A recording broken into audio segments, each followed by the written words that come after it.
औद्योगिक उत्पादन सूचकांक आईआईपी। अगर आप यूजीसी नेट की तैयारी कर रहे हो तो भी आपको ये टॉपिक पढ़ना चाहिए। अगर आप पीजीटी इकोनॉमिक्स के कैंडिडेट हैं तो भी आपको ये टॉपिक पढ़ना चाहिए। और अगर आप उत्तर प्रदेश में होने वाली सहायक सांख्यिकी अधिकारी परीक्षा की तैयारी कर रहे हो तो भी आपको ये टॉपिक पढ़ना है, क्योंकि ये भी आपके सिलेबस में है।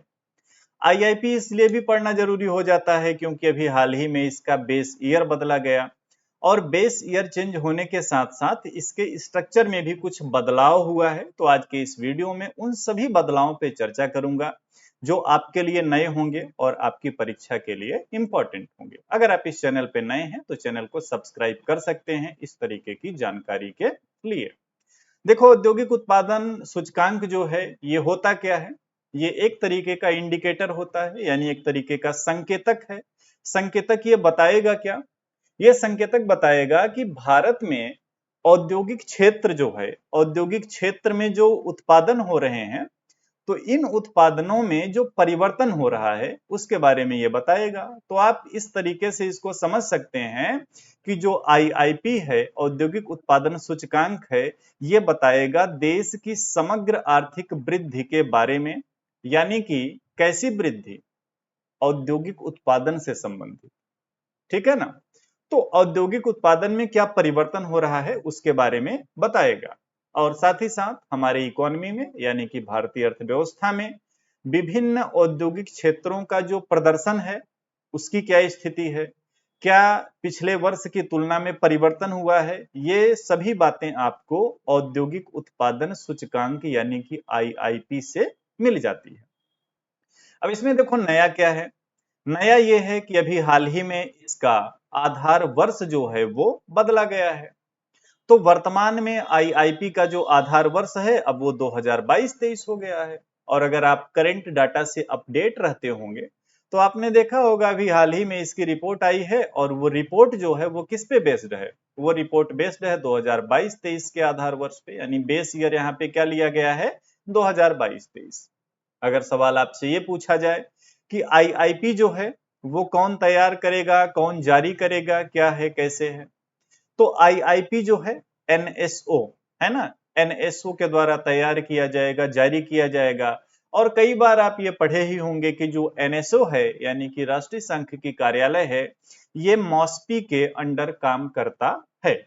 ये बेसिक बातें हैं जो आप सभी को पता होंगी। अब देखो, अभी जो नया वाला डाटा आया, यानी आईआईपी की जो अभी हाल ही में रिपोर्ट आई है, उसमें कई परिवर्तन किए गए हैं, और वो परिवर्तन आपकी परीक्षा के लिए महत्वपूर्ण है। जैसे एक परिवर्तन ये किया गया कि इसमें देखो कुछ आइटम्स होते हैं, आइटम ग्रुप्स होते हैं। अगर आपने आईआईपी को थोड़ा डिटेल में पढ़ा होगा तो जब आईआईपी बेस ईयर 2011-12 पे जारी किया जाता था तो इसमें देखो कितने आइटम्स शामिल किए जाते थे। इसमें 3 आइटम्स थे, एक तो माइनिंग वाला हो गया, मैन्युफैक्चरिंग वाला हो गया, और इलेक्ट्रिसिटी वाला हो गया। इस बार कुछ नया हुआ है ना? अच्छा, जब ये 3 सेक्टर के लिए आईआईपी तैयार किया जाता था पहले, जब बेस ईयर 2011-12 था, तो इसमें जो आइटम ग्रुप्स थे उसमें कुल मिलाकर के 407 आइटम्स थे। कितने आइटम्स थे? 407। अब जो आंकड़े आए हैं वो आए हैं नए वाले बेस ईयर पे, यानी कि 2022-23 के बेस ईयर में। और यहीं पे आपको बदलाव देखने को मिलेगा। जो 2022-23 के बेस ईयर पे नए आंकड़े आए उसमें आप देखेंगे कि एक तो जो सेक्टर 3 हुआ करते थे, 3 सेक्टरों के बीच में जो आइटम्स का ग्रुप हुआ करता था, आइटम ग्रुप्स होते थे, अब वो 4 सेक्टर हो गए। तो चौथा सेक्टर कौन सा है जो आपको समझना है? चौथा सेक्टर है water supply, sewerage and waste management.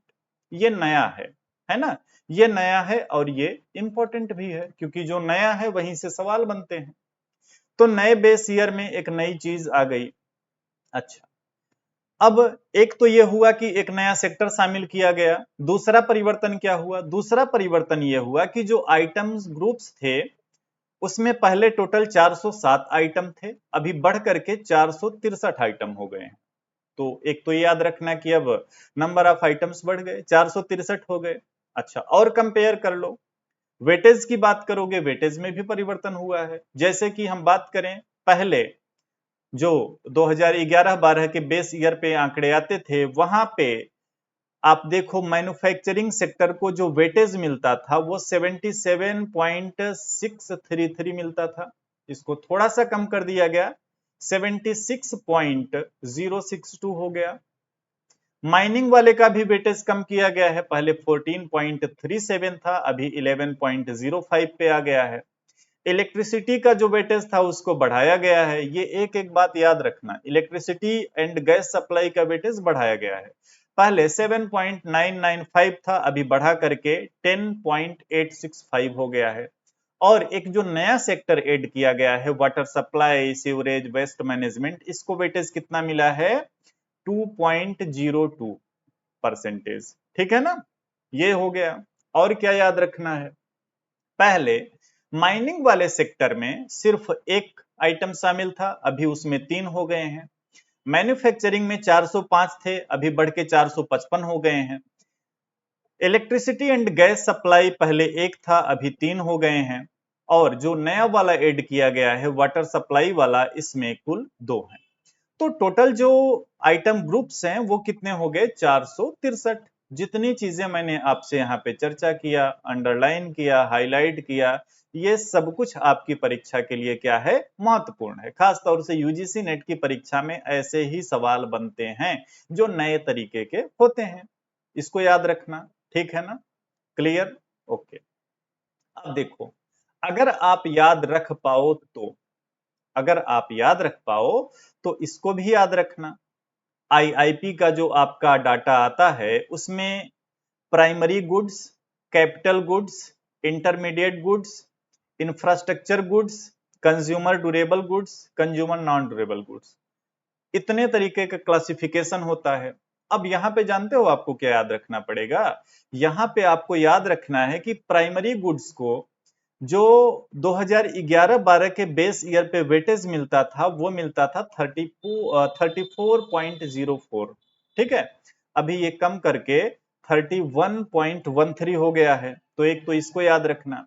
ऐसे ही अगर आप याद रख पाओ, कैपिटल गुड्स को देख लेना, पहले थोड़ा ज्यादा था, अब थोड़ा कम हो गया है। ऐसे ही माध्यमिक वस्तुओं का आप देखो, पहले थोड़ा कम था, अभी इसको बढ़ा करके 22.416 कर दिया गया है। ऐसे ही इंफ्रास्ट्रक्चर वाली वस्तुओं का आप देख लेना, कंज्यूमर ड्यूरेबल गुड्स का देख लेना, कंज्यूमर नॉन ड्यूरेबल गुड्स का देख लेना। तो अगर आप यूजीसी नेट देने वाले हो तो मुझे लगता है कि इन पे भी आप थोड़ा सा विचार कर लेना, क्योंकि यहां से भी सवाल बन सकते हैं। बाकी अगर आप नहीं याद रख पाओगे कोई बात नहीं है।